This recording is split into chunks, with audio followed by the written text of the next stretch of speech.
يا إلهي يا إلهي يا إلهي يا إلهي।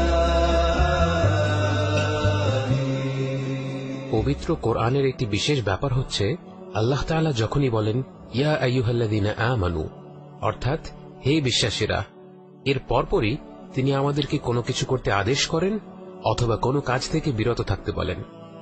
এর মানে হল আমরা যখন বলি আমরা আল্লাহকে বিশ্বাস করি, আল্লাহ আমাদের বিশ্বাসকে পরীক্ষা করেন। তিনি বলেন তোমরা যদি আসলেই আমার উপর বিশ্বাস এনে থাকো তাহলে তোমরা এই কাজটি করবে অথবা এই কাজটি থেকে বিরত থাকবে।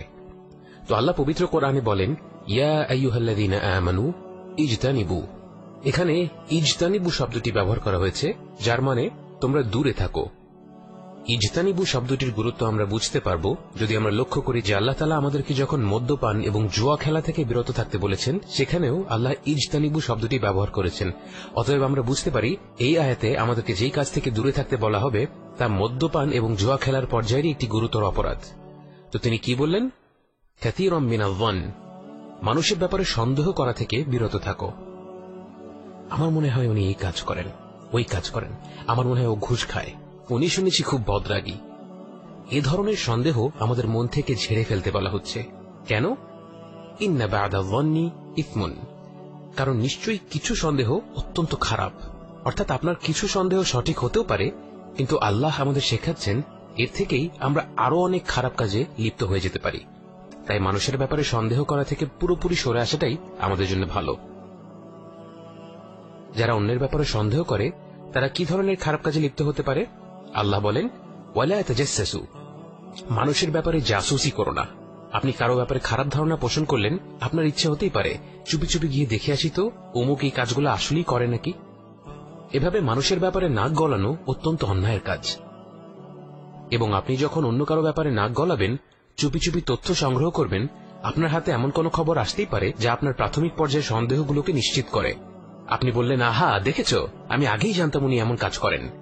আপনার কাছে এরকম রসালো তথ্য চলে আসলে কি হবে জানেন? আপনার পেটটা এমনভাবে ঘুরঘুর করতে থাকবে যে আপনার সেই কথাটা পেট থেকে বের না হওয়া পর্যন্ত আপনার রাতে ঘুমই হবে না। তখন আপনি কি করবেন?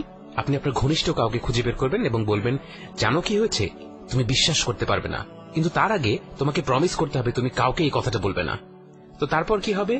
সে আরেকজনকে বলবে জানো কি হয়েছে, কিন্তু তুমি আগে প্রমিস করো যে তুমি কাউকে বলবে না। এভাবে করে সারা এলাকায় আপনার উদ্ধার করা তথ্য নিয়ে একটি রসালো গল্প ছড়িয়ে পড়বে এবং সেই গল্পে হামলে পড়বে অগণিত মানুষ, এবং এসব কিছুই হতে থাকবে যে ব্যক্তির ব্যাপারে মন্তব্য করা হচ্ছে তার পিঠ পেছনে। তাই আল্লাহ বলেন তোমরা একে অপরকে নিয়ে গীবত করো না, খারাপ মন্তব্য করো না।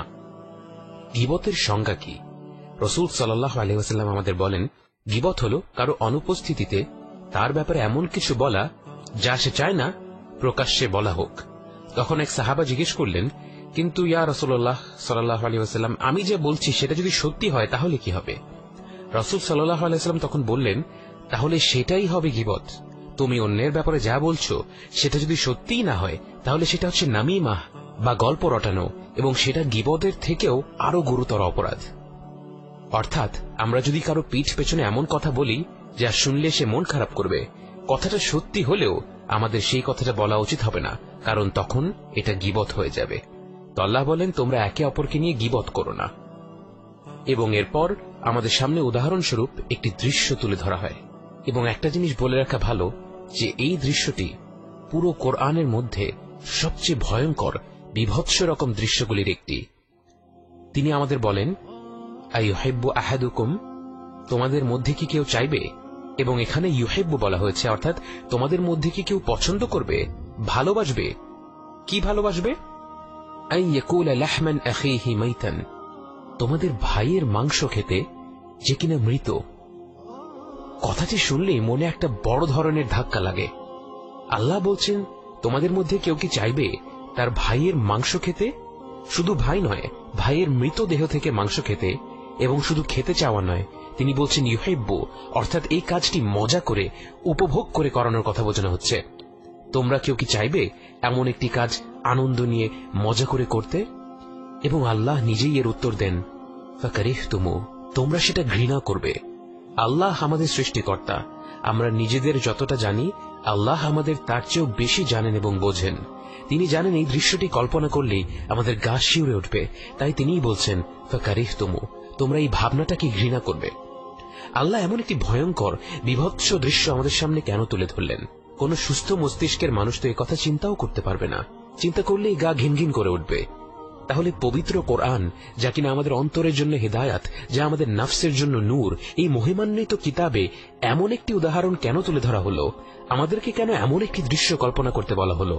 এর কারণটি খুবই সহজ। আমরা যখন কারো পিঠ পেছনে খারাপ কথা বলি, খারাপ মন্তব্য করি, সেই কথা সত্য হওয়া সত্ত্বেও সেই কাজটি আসলে এতটাই ঘৃণ্য, এতটাই ন্যাক্কারজনক, যতটা আল্লাহ তাআলার বর্ণনা করা এই কাল্পনিক দৃশ্যটি। বাস্তবতা হল, এই ভয়ঙ্কর দৃশ্যটি কল্পনা করলেই আমাদের গা ঘিনঘিন করে ওঠে, কিন্তু অন্যের ব্যাপারে যখন আমরা মজা করে, আনন্দ নিয়ে বাজে মন্তব্য করি, আমাদের কিন্তু নিজেদের উপর ঘৃণা হয় না। আল্লাহ কোরআনের সবচেয়ে ভয়ঙ্করতম দৃশ্যগুলির একটি আমাদের কল্পনা করিয়ে দিয়ে আমাদের শেখালেন, আমরা যেই কাজটি অবলীলায় করে ফেলি, আনন্দ নিয়ে উপভোগ করে করি, সেই কাজটি আসলে এর চাইতেও খারাপ, এর চাইতেও গুরুতর একটি অপরাধ। এবং এ প্রসঙ্গে আমাদের একটি কথা মনে রাখতে হবে, আমরা নিজেরা গীবত করা নিয়ে সতর্ক হওয়াটাই যথেষ্ট নয়। আপনার সামনে যদি আপনার মৃত ভাইয়ের মরদেহ থেকে কেউ মাংস খেতে থাকে, আপনি কি সেখানে চুপ করে বসে থাকবেন? আপনি কি বলবেন, ওনারা খাচ্ছে খাক, আমি আমার মতো চুপচাপ বসে থাকি, একটু ফেসবুকিং করি? কখনোই না। আপনি যদি তাদের কাছে থামাতে না পারেন, অন্তত আপনি সেখান থেকে উঠে চলে যাবেন। একইভাবে যখন কোনো আসর বা দাওয়াতে, কোনো আড্ডাতে আপনি লক্ষ্য করেন যে এখানে কারো ব্যাপারে গীবত করা হচ্ছে, আপনার উচিত হবে যদি সম্ভব হয় তাদের সুন্দরভাবে সম্মান বজায় রেখে অনুরোধ করা, আসুন আমরা অন্যের ব্যাপারে এ ধরনের মন্তব্য না করি, আমরা অন্য কিছু নিয়ে আলাপ করি। বা আপনি হয়তো নিজে থেকেই গল্পের বিষয়বস্তু বদলে দিতে পারেন। আর যদি এমন অবস্থা হয় যে আপনার তখন মুখ ফুটে কিছু বলা কষ্টকর হবে, বা আপনি কিছু বললে এর উল্টো প্রতিক্রিয়া হতে পারে, তাহলে আপনি আস্তে করে কোনো অজুহাত বের করে সেখান থেকে উঠে অন্য কোথাও চলে যান। এই ঘৃণ্য কাজের নীরব প্রত্যক্ষদর্শী হয়ে থাকবেন না। এবং আল্লাহ বলেন ওয়াত্তাকুল্লাহ, এবং আল্লাহকে ভয় করো। একমাত্র আল্লাহর স্মরণই আমাদের এই কাজ থেকে দূরে রাখতে পারে। এবং সব শেষে আল্লাহ বলেন ইন্নাল্লাহা তাওয়াবুর রহিম, নিঃসন্দেহে আল্লাহ তওবা কবুল করেন এবং তিনি অত্যন্ত করুণাময়। আল্লাহ এই কথা দিয়ে কেন শেষ করছেন? কারণ বাস্তবতা হচ্ছে আমরা কেউই নির্দোষ নই। আমার এই ভুল হয়েছে, আপনারও এই ভুল হয়েছে, বহুবার হয়েছে। এই কথা দিয়ে শেষ করার উদ্দেশ্য হল, আমরা যখন আল্লাহর তুলে ধরা উদাহরণ নিয়ে চিন্তা করে গীবতের গুরুত্ব উপলব্ধি করি, যখন আমরা আমাদের জীবনে কতবার গীবত করেছি সেই কথা ভাবি, ভেবে ভেবে যখন আমাদের চোখে পানি চলে আসে, তখন যেন কেউ আমাদের মাথায় হাত বুলিয়ে আদর করে অত্যন্ত মমতার সাথে আশ্বাস দেয়, চিন্তা করো না, তোমার রব তো নিষ্ঠুর নন, তিনি অত্যন্ত দয়ালু, অকল্পনীয় রকম ক্ষমাশীল, অতএব এই কাজটি থেকে ফিরে এসো এবং তারই কথা ভেবে এখন থেকে এই কাজটি থেকে দূরে থাকো।